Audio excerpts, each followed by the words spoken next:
Vídeo rápido para a gente falar dos bancos, e esse vídeo ele é muito importante, porque talvez seja o último vídeo que a gente vai fazer antes da divulgação dos balanços. A temporada de resultados ela chegou, com ela grandes empresas já vão começar a mostrar seus resultados. Nessa semana a gente já tem Vale, Suzano, Eus e Minas, resultado da Vale. A gente viu o operacional e vai cobrir também o resultado financeiro, e na sequência a gente tem Santander, Transmissão Paulista, Auren, Irani e Bradesco, diversas outras empresas. E se você ainda não faz parte da comunidade, fica o convite. Além dessas empresas, lá a gente cobre outras fora do radar, small caps com grande potencial de crescimento, além de toda a metodologia, diversificação, estratégia, gerenciamento de risco. Lá tem uma pancada de coisa para quem quer estudar e aprender a investir.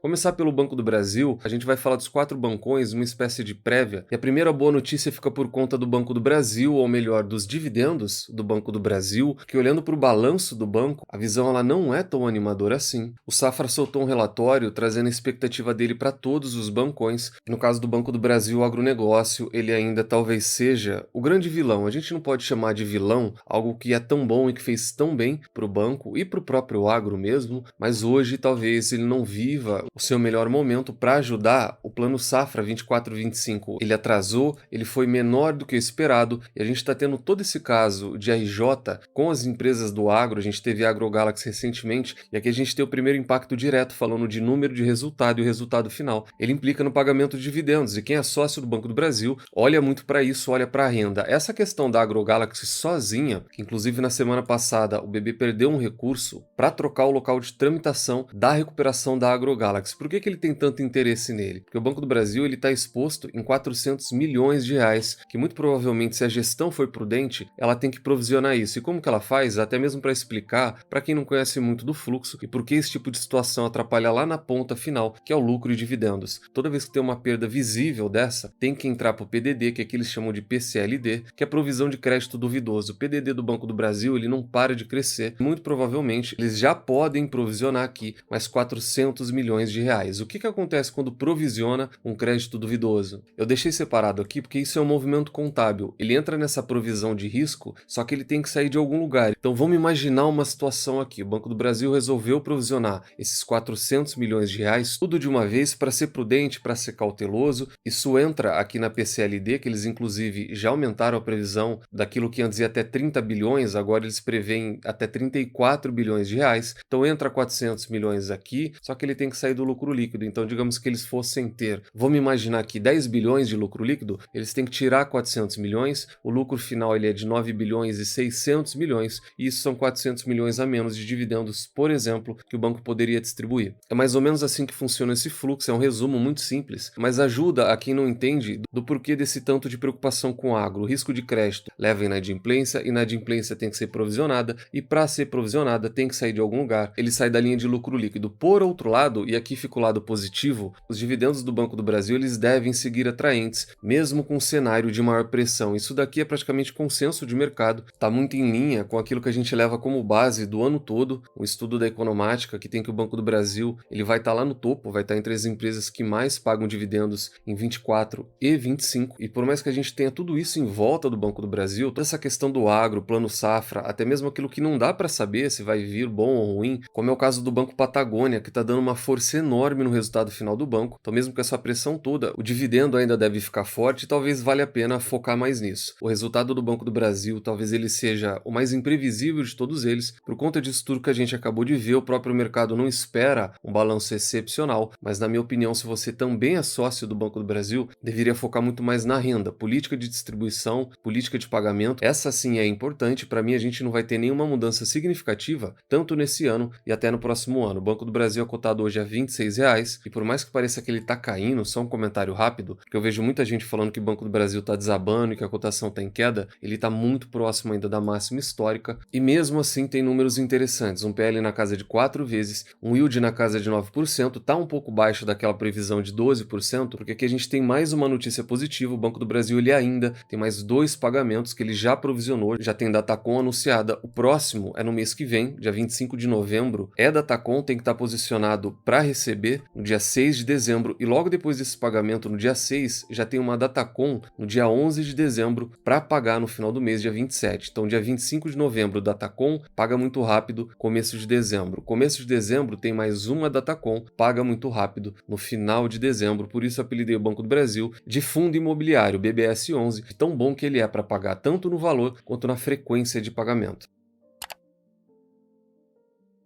No caso do Bradesco, a gente também tem duas boas notícias. A expectativa do Safra é boa, porque eles esperam melhoria de margem, mas o que eu quero ver é se confirmar isso daqui. Eles esperam uma melhoria no retorno sobre o patrimônio líquido, ou o ROI que a gente tanto estuda. E se isso realmente se confirmar, isso pode ser um grande momento para o banco, e a gente traz desde o ano passado que o Bradesco ele se resume a isso, ele se resume ao ROI. Melhoria de eficiência e melhoria de rentabilidade. Aí o retorno sobe, lucro sobe, quem sabe a cotação sobe junto. Então o Bradesco ele precisa entregar um ROI melhor. Outra coisa que eles enxergam é a questão do valuation. Na visão deles, o Bradesco ainda é o banco mais descontado, por isso é muito importante a gente não olhar só o PL, preço sobre lucro, de maneira isolada, porque essa simetria aqui, esse descolamento, nem mesmo o Banco do Brasil, ele não tem uma simetria como essa, ele está muito próximo do valor justo, mas isso não foi à toa. O banco entregou resultado ruim, a cotação segue esse resultado ruim, ainda olhando para o Bradesco, mas agora olhando para o yield, olhando para a remuneração, aquele mesmo estudo lá do começo do ano que a gente usa como base, ele vem se mostrando muito fiel para a maioria das empresas. O yield esperado para o Bradesco está na casa de 8%, muito próximo, com o dividend yield atual do banco, que também é de 8, 9%. E para fechar com mais uma notícia positiva, o Bradesco ele vem distribuindo muito recentemente, fez grandes anúncios agora, já tem 2 dividendos programados para cair na conta no começo do ano que vem e pode ser que venha ainda mais. No mês de dezembro, o Bradesco sempre tem um dividendo mais robusto, não só dezembro, no meio do ano e final do ano são as datas que o Bradesco distribui os maiores dividendos dele. No ano passado ele distribuiu quase 50 centavos em forma de JCP, então muito provavelmente a gente está na iminência, daqui um mês e pouco, de mais uma Datacom do Bradesco. A gente pode ter um Natal recheado de dividendos do Banco do Brasil e do Bradesco juntos.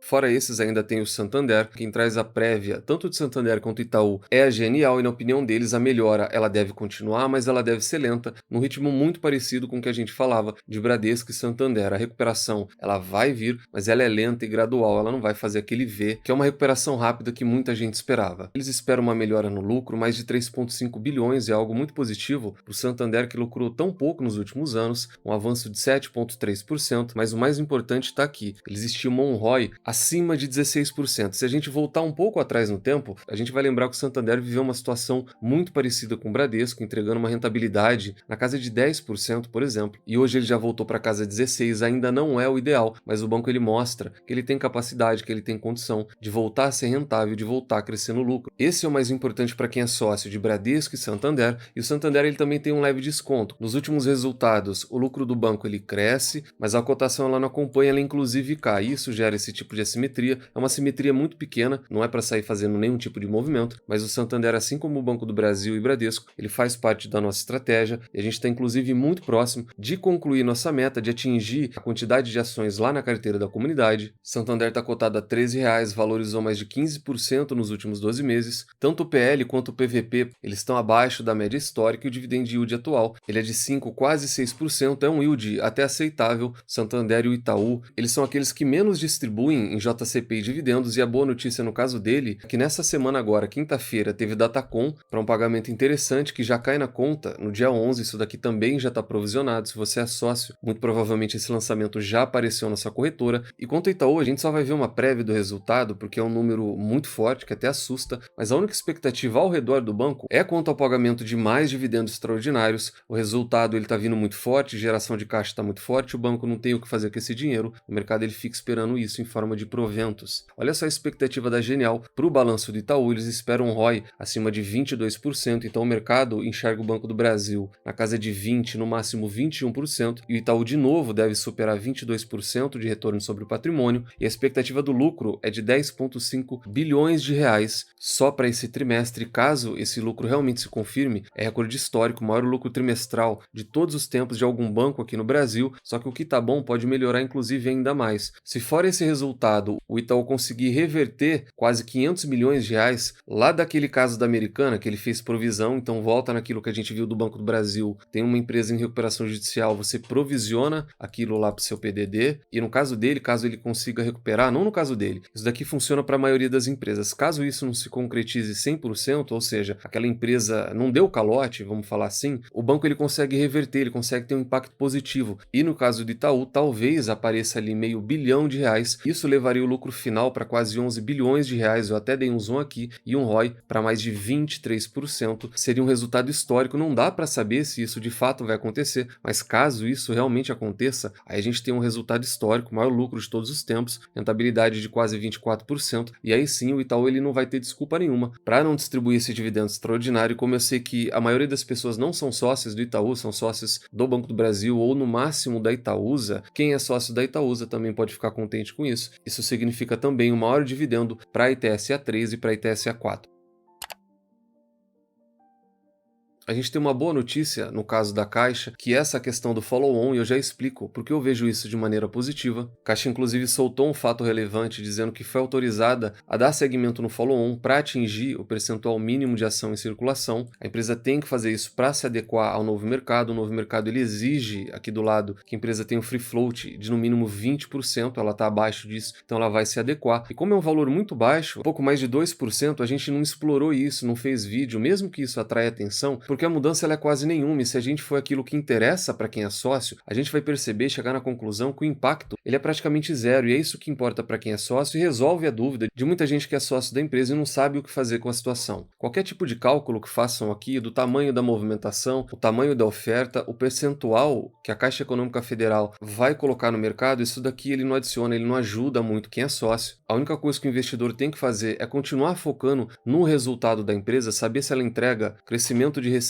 e lucro no longo prazo. Quando a gente olha para o follow-on agora, quem é sócio da empresa tem duas opções, ou ele subscreve ou ele não subscreve. Se ele acredita no potencial futuro da empresa, ele aceita e compra as ações que ela vai emitir, muito provavelmente num valor mais baixo do que de agora, e caso ele não acredita, ele aceita ser diluído, não exerce a opção que ele tem e segue o jogo normal daqui para frente. Agora, para quem não é sócio, aí sim eu vejo algo positivo, por isso eu falei no começo desse trecho da Caixa que eu vejo isso com bons olhos. Para quem é sócio, isso pode ser uma oportunidade. Toda vez que a gente tem anúncio de subscrição, toda vez que a gente tem anúncio de follow-on, todo follow-on ele é diferente um do outro, cada follow-on tem uma característica diferente um do outro, mas uma coisa que acontece e é muito comum em todos os casos é pressão vendedora. A Caixa estava cotada a 17, quase 18, veio para 16, 15 reais, está cotada hoje a 14 reais, chegou a ser negociada a 13 reais recentemente. O mercado tem mesmo esse histórico de quando surge uma notícia de follow-on, ele pressiona o papel às vezes mais do que deveria. Só na data desse fato relevante da Caixa, que todo mundo já sabia, a ação caiu 1,5%, por exemplo, o mercado ele costuma passar do limite. E quando ele passa do limite, é nesse momento que quem não é sócio da empresa, porque talvez para quem já é sócio não vale a pena, pagou muito mais barato lá atrás, mas para quem não é sócio e não queria pagar 18 reais, com a ação cotada a 13, 11, 10 reais, aí o cenário muda. Esse investidor que foi paciente, ele tem uma oportunidade muito melhor hoje de se tornar sócio da Caixa do que quando ela estava custando, por exemplo, quase 18 reais.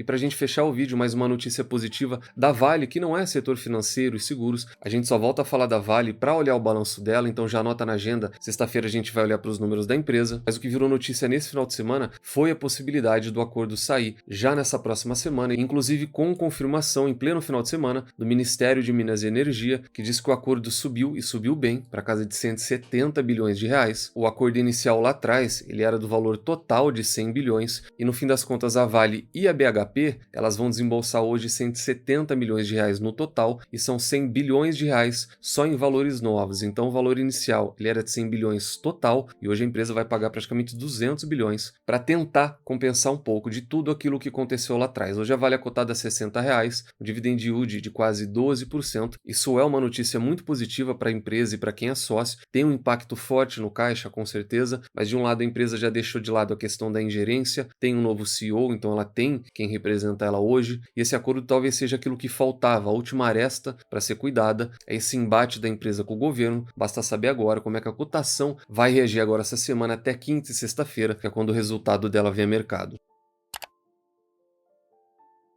Então esse foi o vídeo de hoje, a gente falou do setor bancário, falamos de caixa. E uma boa notícia desse final de semana, que é o acordo da Vale. Essa semana a gente dá largada na temporada de balanços, tem expectativa de novo em saber o que o Bradesco e Santander vão trazer. Eles sim podem trazer algo novo, porque o Itaú é o mesmo de sempre, é o banco de confiança, sempre com bons resultados. No Banco do Brasil, mesmo com tudo isso que ronda o banco hoje, talvez a gente aqui já esteja um pouco mais tranquilo, porque a gente já fala disso desde o ano passado praticamente. Não acredito numa piora tão ruim quanto o mercado enxerga. E o principal de tudo, eu ainda vejo um banco com nível de dividendo, com nível de pagamento para quem é sócio, ainda muito forte e acima dos outros 3 bancões. Se não faz parte da comunidade, considere ser membro e estudar, pelo menos nesse período, caso você queira investir através do BTG, que é a corretora que eu utilizo, para ter acesso a diversos benefícios e o mesmo assessor que a gente utiliza na carteira do canal. Preencha o formulário através do link aqui embaixo, pode fazer pelo celular, levar menos de 1 minuto e muito em breve o pessoal já vai entrar em contato com vocês.